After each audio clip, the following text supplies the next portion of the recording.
Welcome back to another episode of Offbeat Adventures. We're standing here on the grade of the former Grand Trunk Pacific Railway and later Canadian National Railway's Graham Subdivision. We are at the end of what is known as Forbes or Grand Trunk Road. We are just north of a place called Sistonens Corners, just basically a little dot on the map here, northwest of the city of Thunder Bay here in Ontario.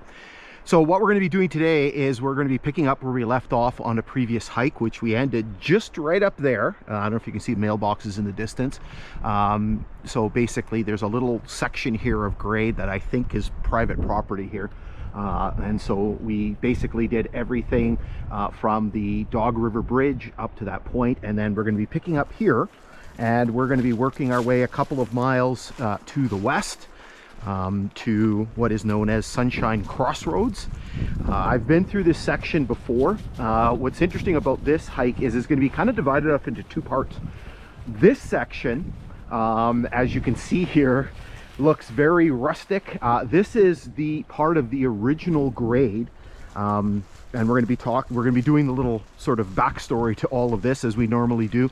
So this is the original grade that was in use between 1908 and this part was abandoned in 1925. And when we get up ahead to a place that became known as Dog River Junction, that is where the grade continued for another how many years?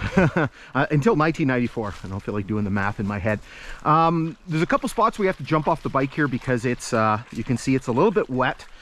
It is early spring. It's the 7th of May today. We're doing a very rare evening hike, simply because you can see it's kind of cloudy here. Hopefully the sun stays in, because that's really going to help us out, because otherwise we're going right into it. Anyway, so again, two sections to this hike. This part, which I love, this is one of my favorite sections of this former rail line. It's just very, very beautiful here. We are paralleling what is known as the Matawin River, which is just to the south of us. So maybe we should pause and show you some maps here.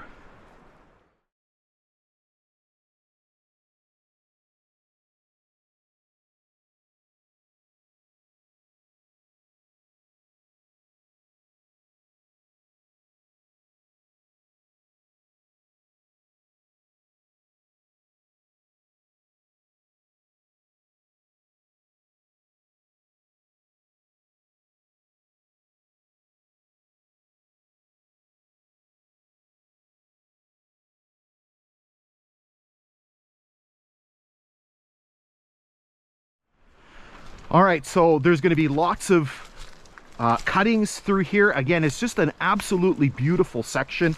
Again, it is a little bit wet. Last week it rained every day, so it should have been a little bit drier than it is, but beggars can't be choosers here.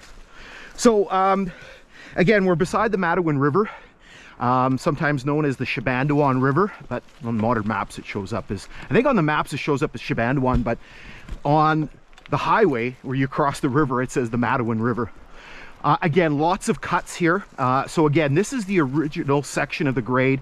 This part was abandoned in 1925. So what we should do is we should do our usual history lesson so we can explain all of this, because it really ties in with a lot of the things we're going to be talking about.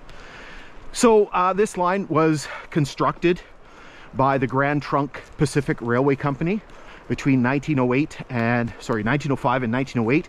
It was going to be an attempt by the Grand Trunk Company, which was one of the oldest railway companies in Canada, dating back to 1852. Again, just the gorgeous views here. So it was going to be an attempt by them to construct a second transcontinental railway across Canada. Now, the Grand Trunk Company wasn't particularly keen about building another transcontinental line. So after a lot of years of kind of back and forth, they finally came up with an agreement with the Canadian government. So the Canadian government would partner with Grand Trunk to build this transcontinental line. So the Canadian government would build the eastern section, so everything from Winnipeg east to New Brunswick, under the name National Transcontinental Railway. Grand Trunk would build everything from Winnipeg to the west coast at Prince Rupert, under the name Grand Trunk Pacific Railway. Now this line was a bit of an anomaly because it was a Grand Trunk Pacific line, but it actually connected to the NTR system because it connected to the east of Winnipeg. So again, construction began in 1908, and basically the line ran from the then city of Fort William, which is now part of the city of Thunder Bay, in a northwest direction, up to a place called Superior Junction, where it intersected with the NTR. And Superior Junction is just to the east of the community of Sioux Lookout today, Sioux Lookout, Ontario, which used to be called Graham. So shortly after the whole network got built, there was a problem because Grand Trunk didn't really want to take ownership or take control of the eastern portion. They didn't want to operate the NTR. Now we just want to pause for a second. This is the only real substantial rock work in this older section here. So you can see the cuts maybe, I don't know, 10 feet high, and the top's up there maybe closer to 15. So the Grand Trunk Company did not want to operate the NTR, so what ended up happening was the Canadian government had to take it over. The Canadian government had to operate that line. And so what they did was they created a company to do that. So they created the Canadian Government Railways, which consisted of the NTR and a bunch of other lines, smaller lines, bankrupt lines. And so what happened was, again, this was a Grand Trunk line, but again, it connected to the NTR. So what happened was the Canadian Government Railways leased this line from Grand Trunk Pacific.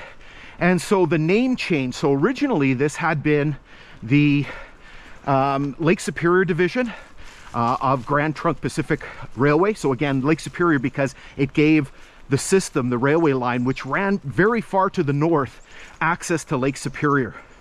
Lots of routes and stuff in here. Anyway, so originally the Lake Superior Division of Grand Trunk Pacific, and then it became the Fort William and Wraith subdivisions of Canadian Government Railways, and that happened in July of 1915. So it operated as part of the CGR network for a few years, and then in late 1918 Canadian National Railways was created by basically amalgamating the Canadian Government Railways and the Canadian Northern Railway. So in 1919 the name of this line changed. It became the the Fort William and Wraith subdivisions of Canadian National Railways, and then in October of 1919 the name changed again. It became the Lake Superior subdivision of Canadian National Railways. Now around that time Canadian National began sort of looking at all of the lines that they had in this area, and they began a program of sort of rationalizing them. So basically you had two Canadian National lines running through this area. So you basically had the old Canadian Northern line, and so basically that line ran from Thunder Bay to Atikokan. There used to be a culvert under here. You can see there's a big sort of indentation in the ground. Ran from what was Port Arthur, now part of Thunder Bay, all the way to Atikokan and eventually to Winnipeg. And then you had this line. So basically they had two lines running the same route for the first sort of 30 miles or so. So what they decided to do was they decided to rationalize the lines. And so in 1923 the name of this line changed yet again. It became the Graham subdivision of Canadian National Railways, which is what a lot of people know it as.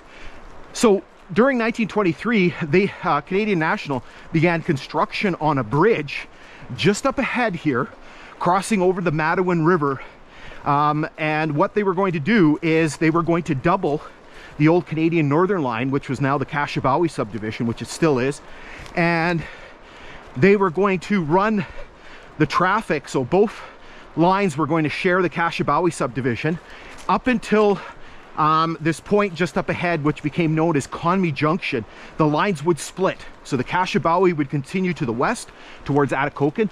Beautiful cut through here. I just love the look with all of the conifers. And then the Graham subdivision would take off and basically head to the northwest. And so in 1924, you can see a little bit of rock work here on the side. The name of the line changed again. It was split into two. Here you can see just below through the trees, the Matawin River. You can hear it running. Another culvert coming up here.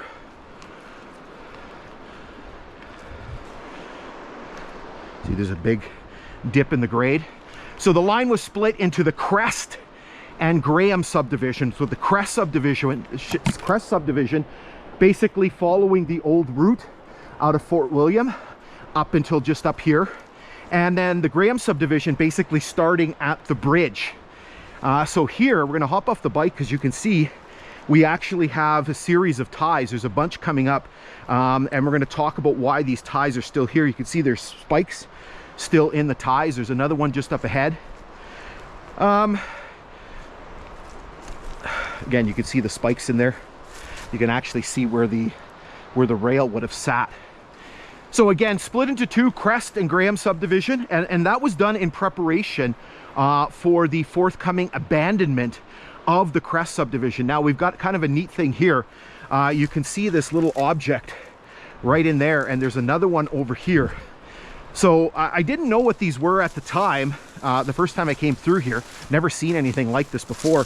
So as far as I know, what these are is that they are rail holders. You can see that there's a metal plate on the top. And I'll take my helmet off so I can see that I'm recording. And so there's one over here.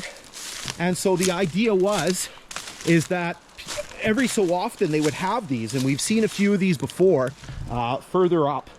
And so the idea was they could put lengths of rail across these and leave them staggered along the line so that when they needed to replace sections of rail, they had them at hand. Here you can see a telegraph peg. So obviously there's a telegraph pole around here somewhere. Okay, so finishing my story here. So basically so nice hearing the Matawin here running. So the plan was to abandon the Crest subdivision, and so that's why they split the lines. See, there's another culvert down here. Keep getting distracted from my story here. There's too many things to look at. Maybe, I don't know, could have been a culvert in there. Again, you can see some ties here. So 1924, the line split into the Crest and the Graham subdivision in preparation for the abandonment of the Crest subdivision. And again, you can see the ties with the spikes still in them. And so in 1925, the Crest subdivision was abandoned in the spring of 1925. That year, the line was renamed again. So again, you had the Crest subdivision that was basically used up until the spring. And then the Graham subdivision was split into two. It was split into the Wraith and Corn subdivisions. And the line continued as such until 1931, when it reverted back to the Graham subdivision, again, which people know it as. And the line continued in operation until 1994, when it was abandoned by CN. So again, this is kind of the very interesting spot, because you have this old section of grade where it meets the original grade. So the 1925 abandoned section of grade, here you can see all kinds of debris down here, cans and pieces of barrel that have been cut in half. So again, the 1925 part that was abandoned, sorry, the part that was abandoned in 1925, the Crest subdivision and the original line, and then you have basically the line that was in use from 1924 until 1994. So here you can see it gets a little bit mucky in through here. That's why we're walking the bike. Again, it looks like pieces of tie in here. Again, you can see the beautiful cuttings. And so just up ahead is the junction point, right? So where the two lines come together. Again, I'm gonna miss not coming through here. It is just such a beautiful section. It's essentially the undisturbed railway line. Now obviously you can see there's been a lot of ATV traffic, and it's been sort of pounded flat, but compared to what you're going to see up there, where there's lots of vehicular traffic and things like that, where the roadbed has been dramatically changed. This is about as original as you're going to get. You can see stuff like this. So this is a piece of an insulator. Usually you see these on ceramic ones. Usually you see these on the on power lines. You can see another piece of tie here.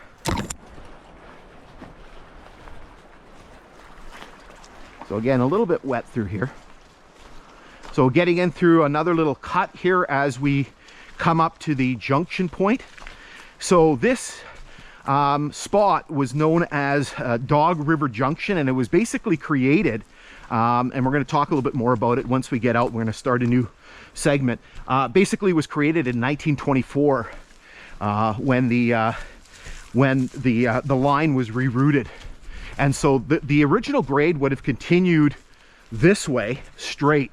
It made kind of a little bit of a funny jog here, and then you'll see the new section of line coming up from the bridge that is just to the south. You can see yet another tie here, and again, we're going to explain why all the ties are in here. We're going to talk about this too, so we can see. I don't know if you can see this. We got some people call them iron blueberries. We have iron ore pellets, and again, this was used as a bit of a spur track, and it's the reason why you have them in here. The grade here is all black. This is all spilled coal, and there's actually a pile of coal just up ahead. Okay, so what we've done is we've arrived at the junction point where the new section of grade comes up from the south. So this is Dog River Junction. So what we're going to do is we're going to pause here, and then we'll reload, and then we'll talk about all the stuff that's kind of happening here.